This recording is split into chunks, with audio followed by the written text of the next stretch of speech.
All right, so let's specifically take a closer look at what's going on at home in the Confederacy.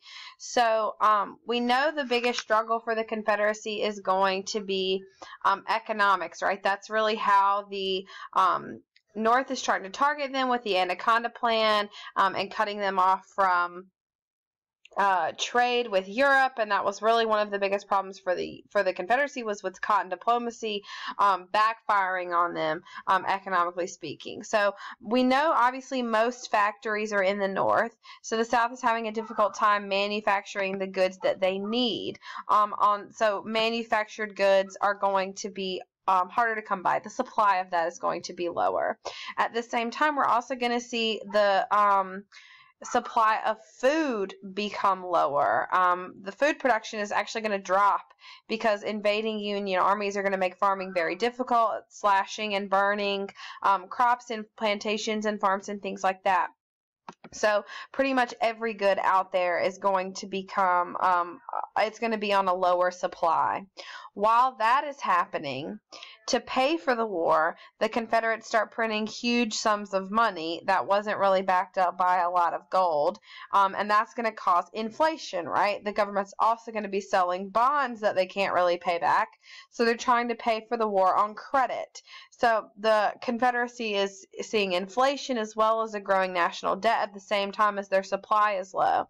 So all of these things are going to come together and cause something we call hyperinflation. So hyperinflation comes from, multiple things, and that's basically when we see regular inflation, but sky high and extremely high price or worthless currency. It's going to happen many times throughout history, sometimes, even crazier than what we'll see here, but it does happen here in the Confederacy. So because of the inflation already happening because the Confederacy is printing more money, there's also going to be inflation because of scarcity. Scarcity is when the supply of a good is low. When the supply of a good is low, the price of it goes up. When the price of that is going up, but on top of that, our money is becoming worthless, the price is going to go up even more, and inflation is going to keep going up. In 1862, a pair of shoes in the Confederacy cost $18. That's pretty high in Confederate money, but that's nothing that, is going to break the bank. By 1865, in the Confederacy, that same pair of shoes would cost you $800. That is a huge jump. That's what I'm talking about when I say hyperinflation. So bread is going to sell for $25 a loaf. Can people pay $25 for a loaf of bread in the Confederacy? No, they cannot.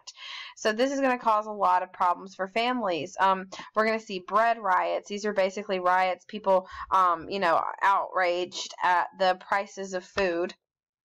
The biggest one is going to be in 1863 in Richmond. 1,000 women are going to loot shops, taking food, clothes, shoes, whatever they can get their hands on, because of their children, right? The women at this point are providing and caring for their children. That's why it's women who are revolting there in Richmond. So, like I said, food riots are going to take place all over the South, but definitely the most, that biggest one is going to be in Richmond. So if you're in the military and your wife writes you a letter saying, hey, I can't pay the bills and we're starving, we can't, buy anything because prices are so high or we're not making as much money, all you're seeing is there's so many problems because of, or economically speaking, there's so many problems for your family right now. What do you want to do? You want to be there to help, but you can't be because you're in the military. So we're actually going to see thousands of men starting to desert the army to go home and try to take care of their families, which is going to cause a lot of problems for the military. The number of men in the military is going to start going down, and how do we make up for that? We draft. So the original enlistments in the Confederate Army were for 1 year, and as they start to run out and more people start deserting, our leaders in the Confederacy are worried about maintaining the military. So in April of 1862, we're going to see the first draft in American history.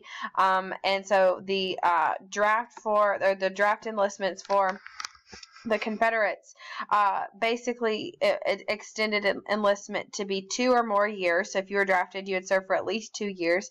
If you were between the ages of 18 and 35, then you would serve for a minimum of 3 years. Why do we want those guys serving more? Well, because they're in their physical prime, right? They're capable of doing more, lasting longer. We can get more out of them. In 1864, when we're getting to the end of the war and the South is going to start losing, they're going to change those ages from 18 to 35 to 17 to 50.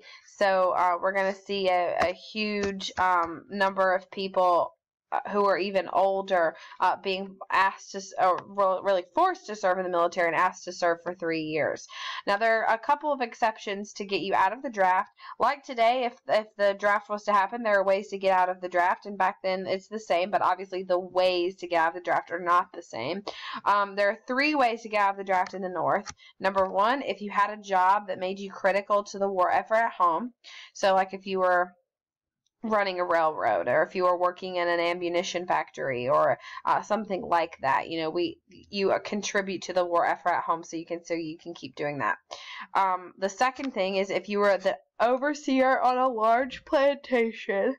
And then number 3, if you held 20 or more slaves, which basically means if you're wealthy, you can get out of it. Now, people hate the draft, as always, and the idea here is that it goes against the Confederate idea of a strong state government and a weak central government. But the government reasoned with it by saying, the good of the country outweighs the good of an individual. The ends justify the means.